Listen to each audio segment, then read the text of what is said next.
ऐसे लग रहा था कि शायद अगर हम काकुल ना जाते तो आपस में एक दूसरे को मार मूर ही ना देते। अस्सलाम वालेकुम दोस्तों, आज सिलेक्शन कमेटी की पहली प्रेस कॉन्फ्रेंस थी और टीम का ऐलान हुआ। अब खिलाड़ियों की बात करें तो कुछ रिजर्व में डाल दिए। मुझे लगता है मोहम्मद अली के साथ एक ज्यादती जरूर हुई कि उनको मेन टीम में नहीं रखा। वो पाकिस्तान सुपर लीग के सबसे इंप्रेसिव फास्ट बॉलर नजर आए थे, मगर उनको नहीं रखा। मगर तीन चार खास बातें हैं जिसके ऊपर आज का व्लॉग कर रहे हैं।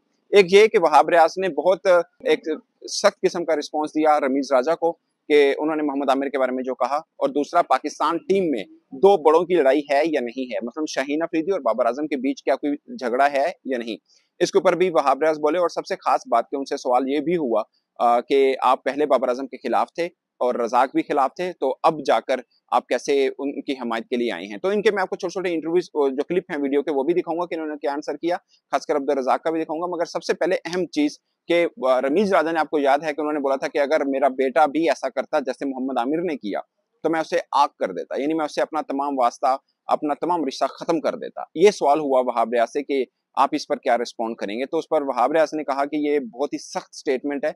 एग्जैक्टली उन्होंने क्या वर्ड यूज किए मैं आपको वो उनका क्लिप दिखाता हूँ, फिर दो क्लिप और दिखाऊंगा जो बड़े इंपॉर्टेंट है। पहले ये देखिए रमीज़ राजा की एक स्टेटमेंट आई थी मोहम्मद आमिर के हवाले से कि अगर वो उनके बेटे होते तो वो उनको आग कर देते और वो उसको खिलाते ना। तो क्या आप समझते हैं ये स्टेटमेंट काफ़ी नेगेटिव है, इस तरह गलत इम्पैक्ट जाता है, क्या कहेंगे इस पर भी? सबसे पहले तो thank you for saying this कि जो ये रमीज राजा साहब ने जो कमेंट किया मोहम्मद आमिर के ऊपर, दैट इज़ वेरी हार्श और मेरा नहीं ख्याल कि ये बनता। That is a very negative comment. I think हर एक बंदे का अपना परसेप्शन है और हर एक बंदे को अपनी इस दुनिया में, और हमारा दीन भी अलाउ करता है कि वो अपने ख्वाहिशात का इजहार कर सकता है। सही हो गलत हो वो बात की बात है।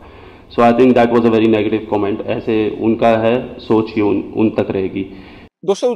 दूसरा उनसे सवाल हुआ कि सबके जहनों में है, क्रिकेट फैंस के जहनों में है कि बाबर और शहीन जो हैं उनकी आपस में बन नहीं पा रही है, क्रिकेटर्स में आपस में ग्रुप्स बन चुके हैं। तो इस पर आप क्या रिस्पॉन्ड करेंगे कि अगर ऐसी सिचुएशन हुई तो पाकिस्तान टीम कहाँ खड़ी है। तो उन्होंने बोला कि हम काकुल में मिले, हम क्रिकेटर्स के साथ वैसी मुलाकात की, हमने इनके साथ एक गेट टुगेदर रखा, एक मीटिंग रखी, जो विजुअल्स आपने देखे भी थे।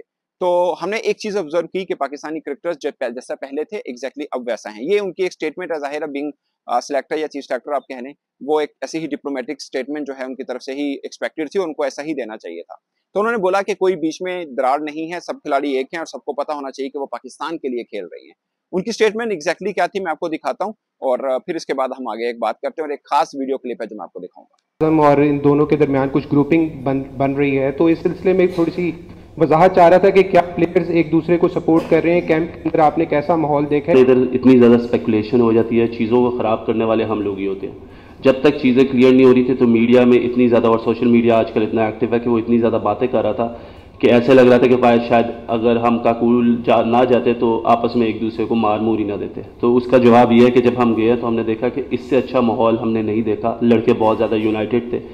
जब अपनी ट्रेनिंग से फारिग होते थे, रोज़ा इफ्तार करते थे, तो वहाँ पे एक स्नूकर रूम है, गेम रूम है, उधर बैठ के कुछ स्नूकर खेल रहे होते थे, कोई टीवी पे मैचेस देख रहे होते थे, क्रिकेट को डिस्कस कर रहे होते थे, और एक बहुत ही अच्छा माहौल था। मेरा ख्याल है कि जब भी हम लोग इस तरह की कोई न्यूज़ ब्रेक करें तो आई थिंक उससे पहले हमें इस चीज़ को देख लेना चाहिए कि उसके पीछे सच्चाई क्या है। ये पाकिस्तान के प्लेयर्स हैं, इनको पाकिस्तान को रिप्रेजेंट करना, और आई थिंक यही उनका मकसद है, और उस मकसद की वजह से आई थिंक वो लोग इकट्ठे हैं, इकट्ठे रहेंगे, और आप इंशाल्लाह देखेंगे कि आगे भी इकट्ठे रहेंगे, और यही लोग जिनकी आप बात करें यही आप लोगों को पाकिस्तान के मैचेस जितवाएंगे।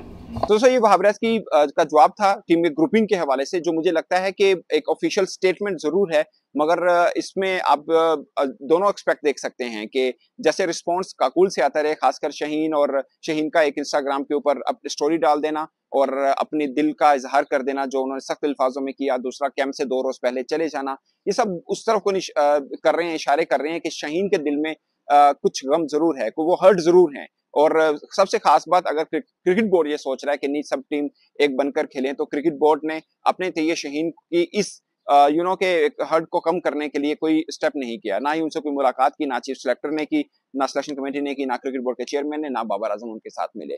तो वो एक धूल जो पड़ी है वो हटेगी या नहीं वो तो वक्त बताएगा, मगर सब कुछ इतना अच्छा है नहीं जितना अच्छा जो शीशा क्रिकेट बोर्ड या सिलेक्शन कमेटी हमें दिखा रही है। और एक सवाल कि बाबर आजम जब कप्तान थे तो मुखालफत की वहाब रियाज ने भी और अब्दुल रजाक ने भी, तो अब दोनों को बाबर आजम कैसे पसंद है, इस पर रजाक का जवाब बहुत मजे का है, वो आप सुनिए। अब जब टीम को वॉच कर रहे होते हैं, उनकी बॉडी लैंग्वेज चेक कर रहे होते हैं, डेफिनेटली आपको एरर नज़र आते हैं, क्योंकि हमने सारी उम्र क्रिकेट खेली है।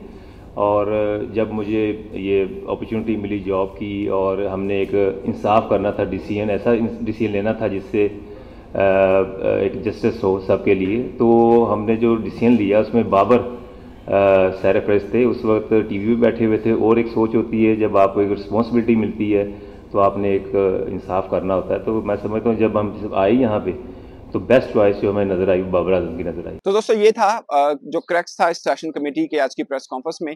तो आपको इनकी बॉडी लैंग्वेज आपको कैसी लगी और आपको कैसा लग रहा है कि ये जो टीम बनाई है, एक खास पॉइंट कि ये टीम क्या वर्ल्ड कप के लिए होगी या नहीं, इस पर वहाब रियाज ने बोला कि अभी ये सीरीज है उसके बाद कुछ चेंजेस की जा सकते हैं। हारिस रऊफ है जैसे वो इंजर्ड हैं, वो नहीं है इस टीम के अंदर।